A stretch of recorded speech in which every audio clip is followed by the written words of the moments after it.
Playing with fire is stupid because it can become dangerous.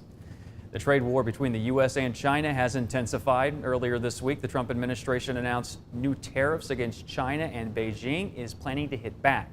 The U.S. has also butted heads with Canada and Mexico on trade, which has made NAFTA talks rocky. For more on all this, I spoke with Dr. Susan Aaronson. She's a research professor of international affairs at George Washington University. I began our conversation asking her this: what is President Trump trying to accomplish with his aggressive tariff policy?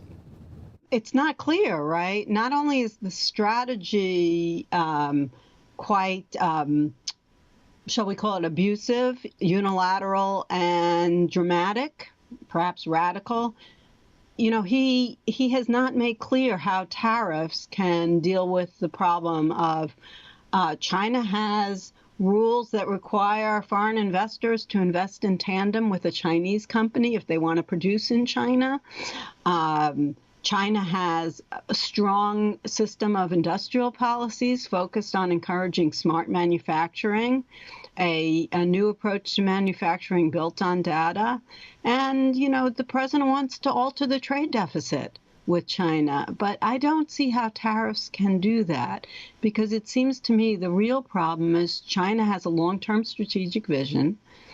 And in a democracy, it's really hard to come up with a long-term strategic vision and not have it altered by many different political voices who may disagree with certain aspects of it.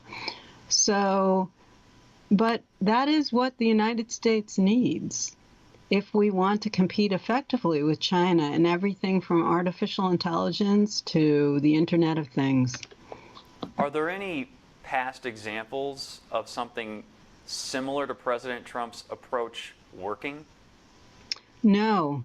And I do think always presidents, when confronted by important special interests that demand protectionism, try to respond. But President Trump is the first president since Eisenhower to constantly use national security, but he adds a new thing, the trade deficit, as rationale for his strategy. And the trade deficit is more a reflection of America's economic health. Trade deficits tend to go up when lots of people have money to consume, to spend on consumption items. And many of those consumption items include components made in other countries. Part of the problem is we don't have good economic statistics that really reflect the different countries where a good is made versus where the actual value of the good. So just to say, when we talk about made in America, that's a term that the FTC requires to have some truth in it. And what they mean by that is manufactured in the United States. But the truth is the value actually lies in services affiliated with a product. So it's not just the Levi's jean or the Boeing 767. It's the services associated with that, like the design, the marketing, the maintenance, which is now a service that, you know, many companies provide, like GE or Boeing. That's where the value lies, not in the finished good per se. And our statistics don't really reflect that. The trade war is hurting American farmers, which account for a good portion of Mr. Trump's base. Do you think that his tariff policy could hurt him come midterms? Yes and no. And I'll know that better when I go to Des Moines in a week.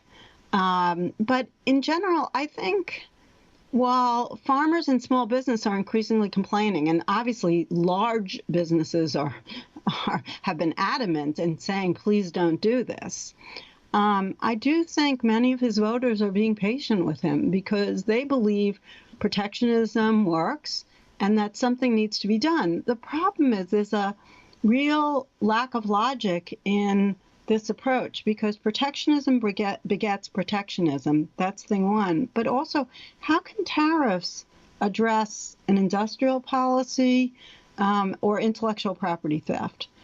The United States and China worked out an agreement, and according to the Defense Department, China has drastically reduced its intellectual property theft. They still do it, but not as much as they did. And I would say that that should signal maybe we should try a different approach, because it looks like that approach is working, whereas tariffs are just making China want ever more to be self-sufficient.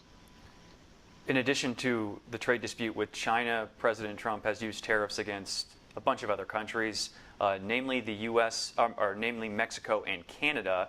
And this seems like it could complicate, or is complicating, NAFTA talks ongoing.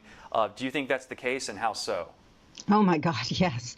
And in fact, the Canadians, today's news was that Kevin Hassett, who is the chair of the Council of Economic Advisors, he said, Canada's taking too long with these negotiations, but Canada has insisted that they will not sign a final deal unless they have a guarantee that there won't be further tariffs on, for example, cars, which are cooperatively made in the North American continent. And so Canada feels very aggrieved by the Trump administration strategy, which is hurting Americans.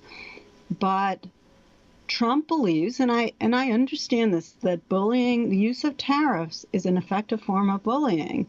And the thing is, how will we know if it's working? You need to look at certain indicators. So one would be producer confidence. Are they hiring and are they investing in the United States? And the evidence is they are not, because things are getting, the rule of law doesn't look so great, and no one knows how this is going to affect us over time. So if foreign investment and U.S. investment is down, that's not a good sign. On the other hand, the stock market is up. And so I think Trump reads that as reflective of economic growth. So he could be right. The Trump administration's new tariffs on $200 billion worth of Chinese goods will take effect on Monday. China is hitting back with tariffs of its own on $60 billion in American products. We're back in 2 minutes.